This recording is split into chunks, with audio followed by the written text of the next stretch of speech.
शेतकरी मित्र हो, आपण कपाशीच्या प्लॉटमध्ये आहोत आणि कपाशी पाहतो आहोत। आज तारीख 20 नोव्हेंबर। बघा एकदा संपूर्ण प्लॉट कापसाने अगदी फुलून आलेला आहे।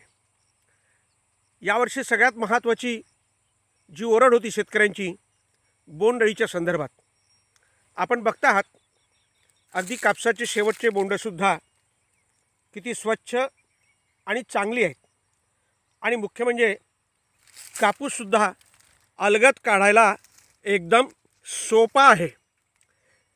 हा कापूस या कापसामध्ये जवळजवळ 9 ते 10 ऑइल सीड म्हणजे सरकी आहे, त्यामुळे वजनामध्ये अगदी भरपूर भरलेला आहे।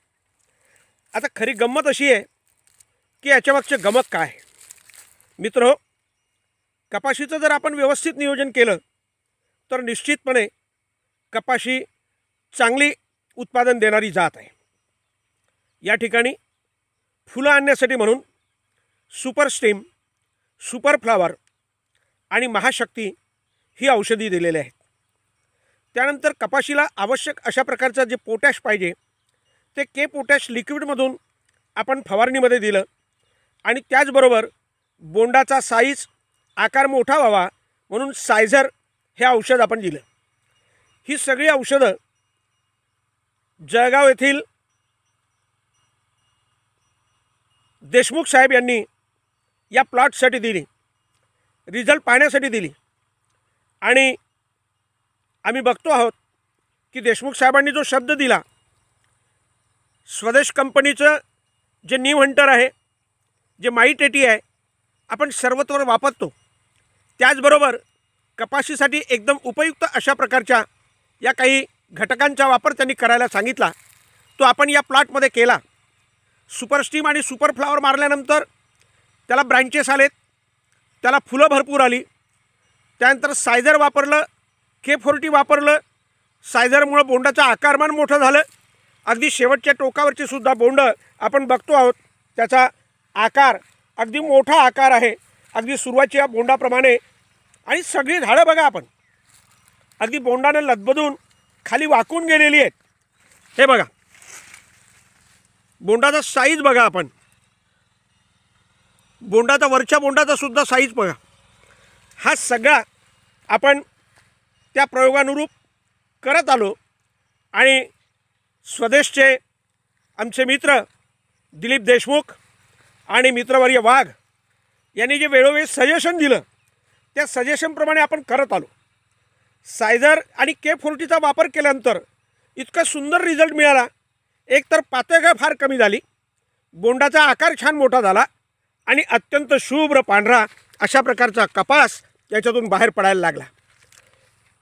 अत्यंत कमी खर्च। हे बघा आपण बघतात बोंड कशी लदबदलेली आहेत, झाडं अगदी झुकून गेलेली आहेत आणि अगदी शेवटच्या टोकापर्यंतचा कपाससुद्धा अगदी पांढरा स्वच्छ छान अगदी फुटलेला आहे। असं पीक पाहिल्यानंतर प्रत्येक शेतकऱ्याला आनंद झाल्याशिवाय राहणार नाही, परंतु त्याचं नियोजन त्या पद्धतीनं आपण केलं पाहिजे। बोंडअळीचा सुद्धा अजिबात या ठिकाणी अटॅक आला नाही।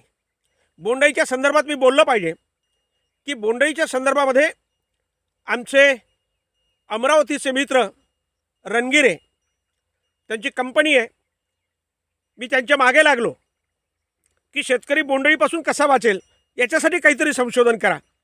त्यांनी सांगितलं की बा मी तुम्हाला तयार करून देतो, तुम्ही वापरून पहा। आणि त्यांनी दिलेलं औषध मी वापरून पाहिलं आणि वापरल्यानंतर माझ्या लक्षात आलं की बोंडअळीसाठी अत्यंत उपयुक्त अशा प्रकारचं हे औषध आहे। अजून त्याचं नाव त्यांनी दिलेलं नाही आहे, परंतु पुढल्या वर्षी ते आपल्याला उपलब्ध करून देतील अशी मी सगळ्या शेतकऱ्यांच्या मार्फत त्यांना विनंती करतो। कारण एखाद्या औषधाने जर शेतकऱ्याचा फायदा होत असेल तर निश्चितपणे आपण ते औषध वापरलं पाहिजे। मित्र, मी दिलीप अलोने, पाटण, तालुका झरी। माझा मोबाईल नंबर आहे 9822 929 629। मी आपल्या मार्गदर्शनासाठी सदैव तत्पर आहे। शक्यतो मला तुम्ही व्हॉट्सअप मेसेज करा, म्हणजे मला उत्तर देता येईल। हे बघा हा सगळा रिझल्ट आपण या ठिकाणी एकत्रितपणे पाहतो आहोत। म्हणजे बोंड पहा तुम्ही, हे बघा, आणि प्रत्येक बोंड अगदी व्यवस्थित. आणि हे बघा झाडं कशी अगदी बोंडांनी झुकून गेलेली आहेत. शेवटीसुद्धा बोंड लागलेली आहेत. बोंडाचा आकारमान तेच आहे, कुठेही आकारमान कमी झालेलं नाही आहे. म्हणजे अगदी सगळ्या फांद्या, हे बघा, हा जो रिझल्ट आहे, हा जो परिणाम आहे, ह्या सगळ्या औषधांच्या एकत्रीकरणाचा परिणाम आहे. त्यामुळे मित्रहो, आपण अशा योग्य माणसाचं सजेशन घेतलं पाहिजे. ती औषधं आपण आपल्या शेतात वापरली पाहिजे, तरच आपल्याला निश्चितपणे कपाशीचं चांगलं उत्पादन घेता येईल. केवळ शेतकरी हितासाठी म्हणून मी हा व्हिडिओ प्रसारित करतो आहे. धन्यवाद.